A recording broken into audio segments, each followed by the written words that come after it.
완도와 더불어 함께하는 완도 주사랑교회. 오늘 우리에게 주신 하나님의 말씀은 갈라디아서 6장 1절에서 10절까지 말씀입니다. 갈라디아서 6장 1절에서 10절까지 우리 하나님 말씀 한 절씩 교독해서 읽겠습니다. 형제들아, 사람이 만일 무슨 범죄한 일이 드러나거든 신령한 너희는 온유한 심령으로 그러한 자를 바로잡고 너 자신을 살펴보아 너도 시험을 받을까 두려워하라.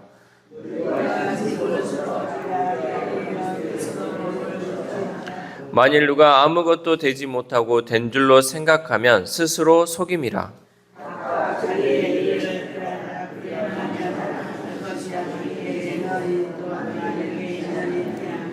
각각 자기의 짐을 질 것이라.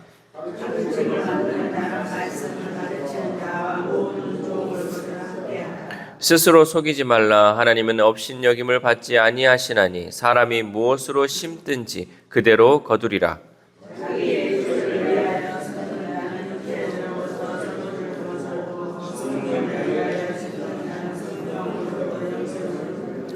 우리가 선을 행하되 낙심하지 말지니 포기하지 아니하면 때가 이름에 거두리라.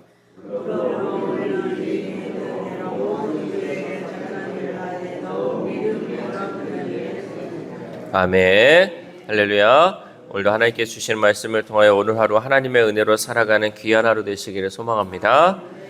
우리는 교회를 가리켜 그리스도의 몸이라고 합니다. 그러나 또한 죄인들의 공동체라고도 하죠. 어떻게 그리스도의 몸 안에 또 이 안에 죄인들의 공동체가 될 수 있을까? 이렇게 전혀 상반된 교회의 모습은 우리를 여러모로 불편하게 만들기도 하고 때로는 실족하게도 한다는 거죠. 그리스도의 몸인 이 교회가 신령하게 또 거룩하게 있어야 되는데 우리가 또 죄인들의 모임이다 보니까 이 교회 안에 여러 가지 일로 인하여 우리를 실족해 하는 일들이 생긴다라는 거죠. 오늘 우리가 함께 읽은 이 본문은 미성숙한 교회 안에서 시험에 들게 하는 이 문제들을 어떻게 극복할 것인가에 대한 해답을 우리에게 제시하고 있습니다. 우리는 신앙생활 할 때 이런 말을 자주 듣죠. 사람이 아니라 하나님만을 바라보고 나가야 한다. 사람을 바라보면 우리가 실족하고 사람을 바라보면 우리가 실망하고 또 상처가 되지만 하나님을 바라보면 그 안에서 우리가 모든 것이 다 보이지 않는다 해서 우리는 늘 하나님만을 바라보고 신앙생활해라 라는 이런 말을 자주 듣습니다. 그러나 신앙생활하면서 우리가 갖는 딜레마는 신앙생활이 하나님만 바라보며 할 수 있는 것이 아니라는 거죠. 우리 눈에 사람이 보이고 또 우리를 어떻게든 인도하는 것은 또 사람의 역할들이 많이 있다 보니까 하나님만을 바라보며 신앙생활을 할 수 없다라는 것이죠. 우리가 신앙생활을 시작할 때 하나님이 갑자기 나타나서 나에게 예수를 믿어라 라고 얘기해서 믿은 것이 아니죠. 어떤 다른 누군가가 하나님의 말씀 또 복음을 전하고 또 교회를 권면함을 통해서 우리는 이 자리에 나와서 예수님을 믿게 되었어요. 또 어떤 누군가가 나에게 있어서 좋은 본을 보여줌을 통해서 또 옆에서 좋은 말을 해줌을 통해서 우리가 신앙의 성장을 점점점 이루어 간다라는 거죠. 또 그것도 마찬가지로 또 누군가를 통해서 우리는 교회 안에서 상처를 받고 또 실망을 하게 된다는 거죠. 이렇게 하나님만을 바라보고 가야 되는데 사람에 의해서 인도되고 또 사람으로 인해 성숙되기도 하고 어쩔 때는 또 사람에 의해서 상처를 받는 게 우리 교회 안의 현실이라는 거죠. 그 이유는 우리가 신앙생활 하면서 이럴 때는 좋고 이럴 때는 안 좋은 그 이유는 다른 사람은 열심히 살피지만 정작 내 자신을 살피지 못하기 때문에 이런 신앙생활 하면서 딜레마의 상황에 접하게 된다라는 거죠. 우리 1절 말씀 함께 읽겠습니다. 1절 시작. 형제들아, 사람이 만일 무슨 범죄한 일이 드러나거든 신령한 너희는 온유한 심령으로 그러한 자를 바로잡고 너 자신을 살펴보아 너도 시험을 받을까 두려워하라. 아멘. 우리가 다른 사람 때문에 시험에 들고 실족할 만한 일이 생기면 우리는 대부분 그 사람 탓을 하면서 원망하고 비난합니다. 내가 저 사람 때문에 상처받았다. 내가 저 사람 때문에 교회 안 나온다고. 그런데 정작 나를 돌아보지 못한다는 거예요. 왜 다른 사람만 원망하고 왜 다른 사람만 탓을 하는지. 그러나 바울은 성령을 따라 사는 그리스도인은 온유한 심령으로 그 잘못된 사람을 바로잡고 자기 자신을 돌아보라고 권면하고 있습니다.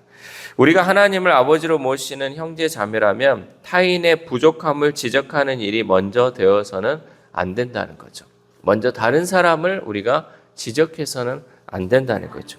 먼저는 그 잘못된 사람이 보이면, 또 이렇게 상처를 주는 사람들, 또 교회에 문제를 일으키는 이런 사람이 보인다면 먼저는 그가 온전히 설 수 있도록 도와주는 것이 먼저 돼야 한다는 거죠. 그를 탓하고 야, 쟤 때문에 정말 신앙생활이 힘들어 라고 원망하고 불평하는 것이 먼저가 아니라 저 사람을 어떻게 하면 이 신앙 안에서 온전히 세워갈 수 있을까? 이것을 우리가 먼저 고민하고 기도해야 한다는 거죠. 그래서 그 사람을 최대한 바로 세울 수 있도록 우리가 힘쓰는 게 먼저가 돼야 된다. 그리고 나서 나 자신도 그러한 것들에 빠지지 않을지, 또 그러한 잘못을 행하고 있지는 않을지 우리가 깨닫고 정말 내 자신을 돌아보는 겸손한 태도를 가져야 한다는 거죠.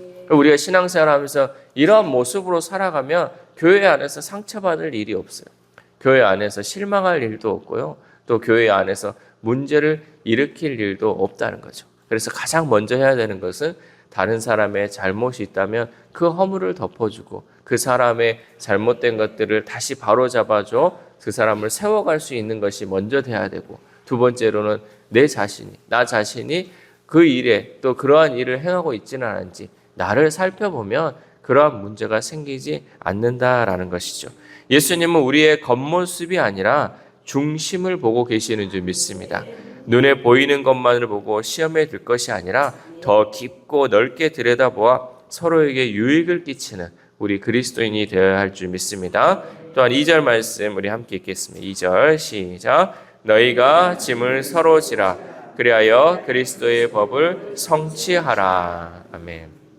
이 멍에라는 것은 짐승을 부리기 위해 쓰이는 도구입니다. 그래서 당시 이스라엘에는 멍에는 2마리 소가 짝을 지어 함께 메었다는 거죠.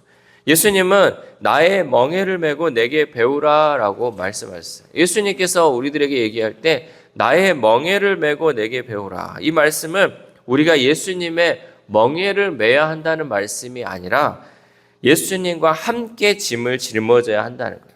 좀 전에 얘기했듯이 멍에는 2마리의 소가 그 짐을 함께 지고 가는 거예요. 그러니까 예수님께서 나의 멍에를 져라 했다는 것은 나와 함께 그 짐을 지고 가자라는 것을 의미한다는 거죠. 나 혼자 짐을 지는 것도 예수님이 대신 지는 것도 아닌 나와 예수님이 함께 짐을 진다라는 것이죠. 우리가 예수님과 함께 짐을 지면 그 어떤 짐이라도 쉽고 가볍습니다. 바울이 이렇게 예수님이 우리와 함께 멍에를 매 주신 것 같이 이제는 서로의 짐을 져주는 수고를 감당함으로 그리스도의 법을 이루라라고 권면하고 있습니다. 그리스도께서 우리와 함께 멍에를 매 주실 때 여러분 누가 더 많은 무게를 감당하겠습니까? 우리가 예수님보다 더 많은 짐을 감당할 수는 없습니다. 예수님께서 우리를 사랑하심으로 더 많은 무게를 감당해 주신다는 사실이죠. 마찬가지로 신앙이 성숙한 성도는 신앙이 미성숙한 성도의 짐을 감당해 주어야 합니다. 그러니까 우리가 신앙생활을 좀 오래 했고 내가 조금 더 하나님의 은혜를 더 많이 받았다면 좀 덜한 사람의 몫을 우리가 감당함을 통하여 같이 서로의 짐을 통하여서 함께 갈 수 있는 교회가 되어야 한다는 거죠. 오늘날 많은 교회는 한 사람이 10걸음을 감당하는 것이 아니라 서로 보조를 맞추기는 힘들지만 10사람이 한 걸음을 갈 수 있는 교회가 되어야 한다는 거죠. 혼자서 너무 많은 짐을 지고 가다 보면 그 사람은 이제 번아웃이 되고 내가 아무것도 하기 싫어졌고 그리고 교회를 떠나기도 한다는 거죠. 그러나 10사람, 100사람이 조금씩 그 짐을 나눠서 지면 우리가 함께 그 길을 쉽고 가볍게 걸어갈 수 있다는 거죠. 걸음이 빠른 사람은 자기가 희생하여 또 보조를 맞춰 나가는 거고, 걸음이 느린 사람은 다른 사람을 보고 배우며 함께 멍에를 맬 때 교회는 아름다운 그리스도의 몸을 이룰 수 있을 줄 믿습니다. 우리 교회 가운데서도 우리가 짐을 조금씩만 나눠주면, 내가 이 역할 하나만 감당해주면 우리가 혼자 수고하는 것이 아니라 서로가 짐을 나눠짐을 통하여서 아름다운 교회 공동체를 이룰 수 있다는 사실입니다. 또한 인간에게 있어서 가장 큰 문제는 거짓말을 잘하는 데 있다는 거예요. 우리가 나도 모르는 사이에 내가 거짓말을 하고 있다는 거죠. 놀랍게도 사람은 자신마저 속여 거짓을 참으로 믿게 하는 능력을 지녔다는 거예요. 누가 봐도 거짓인데 자기는 그게 참으로 생각한다는 거예요. 자기 자신도 자신을 속이고 있다는 거죠. 분명 이 일이 육체의 일임에도 불구하고 성령의 일이라고 자신까지 속이며 악행을 저지를 수도 있다는 거죠. 딱 봤을 때, 객관적으로 봤을 때 저거는 정말 육체의 일, 또 욕심적인 내 욕심으로 가는 것인데, 내 스스로는 나는 이거 성령의 일이야, 하나님께서 이 일을 하게끔 하셨다고 스스로가 스스로를 속이는 그 일이 자행되고 있다는 거죠. 그러나 나는 나를 속일 수는 있지만 하나님은 속지 않으시는 줄 믿습니다. 우리가 육체의 일을 행하면 세상 썩어질 것이 우리의 삶 가운데 나타나는 것이고, 성령의 일을 행하면 썩지 않을 영원한 생명이 허락될 줄 믿습니다. 우리 본문 7절 8절 말씀 함께 읽겠습니다. 시작. 스스로 속이지 말라. 하나님은 업신여김을 받지 아니하시나니 사람이 무엇으로 심든지 그대로 거두리라. 자기의 육체를 위하여 심는 자는 육체로부터 썩어질 것을 거두고, 성령을 위하여 심는 자는 성령으로부터 영생을 거두리라. 아멘. 이렇게 바울은 유대인처럼 율법을 배우지 않는다고 해서 율법이 가르치는 바를 깨닫지 못하는 것이 아니라라고 얘기하는 거죠. 우리가 율법을 배우지 않는다 그래서 정말 율법에서 말하는 것을 우리가 깨닫지 못하는 것이 아니라는 거죠. 우리 안에 있는 성령께서 우리가 어떤 것을 해야 할지를 알려주신다는 거죠. 우리가 신앙의 양심, 이것을 성령께서 우리에게 얘기해 주고 있어요. 그래서 이게 성령의 일인지 육체의 일인지를 구분할 수 있도록 내 안에 계시는 그 성령께서 알려주신다라는 거죠. 그래서 우리는 몰라서 악을 행했다라고 변명할 수 없습니다. 왜? 내 안에 성령께서 계시기 때문에. 내 안에 성령께서, 이 안에 성령을 통하여서 우리가 정말 하나님이 기뻐하시는 일, 또 성령의 열매를 맺는 일인지, 아니면 육체의 욕심을 따라 썩어질 것을 위해 일하고 있는지를 성령께서 깨닫게 해주시기 때문에 우리는 그 모든 것을 분별할 수 있다라는 거죠. 마지막으로 바울은 갈라디아 성도들을 격려하며 가르침을 마무리하고 있습니다. 우리가 신앙을 지켜 선을 행하는 일은 결코 쉽지 않고, 아무리 선을 행해도 악으로 돌아오는 듯한 경우가 많이 있다는 사실이죠. 그러나 바울은 이렇게 고백합니다. 우리 9절에서 10절 말씀 함께 읽겠습니다. 시작. 우리가 선을 행하되 낙심하지 말지니 포기하지 아니하면 때가 이름에 거두리라. 그러므로 우리는 기회 있는 대로 모든 이에게 착한 일을 하되 더욱 믿음의 가정들에게 할지니라. 아멘. 지금은 당장 억울할 수 있고 힘들 수도 있지만 성령의 인도하심을 따라 선을 행하면 결국 영광의 열매를 얻게 될 줄 믿습니다. 우리가 지금 선을 행할 때 낙심할 일이 많죠. 내가 선을 행해도 저 받아들이는 사람은 선으로 받아들이지 않고, 또 이것을 나는 선으로 행하는데 오해해가지고 또 이것으로 인해서 내 마음이 상할 수도 있어요. 그러나 바울은 선을 행하되 낙심하지 말라는 거죠. 포기하지 아니하면 때가 이름에 그 열매를 거둘 수 있다라는 거죠. 여러분, 세상을 살아감에 있어서 내가 아무리 선을 행해도요, 사람들이 몰라줄 때가 있어요. 정말 사람들은 알아주지 않을 때가 있어요. 그래도 우리는 포기하지 말고 계속해서 선을 행하면 돼요. 그러면 때가 되면 하나님께서 그 모든 열매를 거두게 하실 줄 믿습니다. 또한 이것을 행함에 있어서도 우리는 더욱 믿음의 가정들에게 해야 되는 거예요.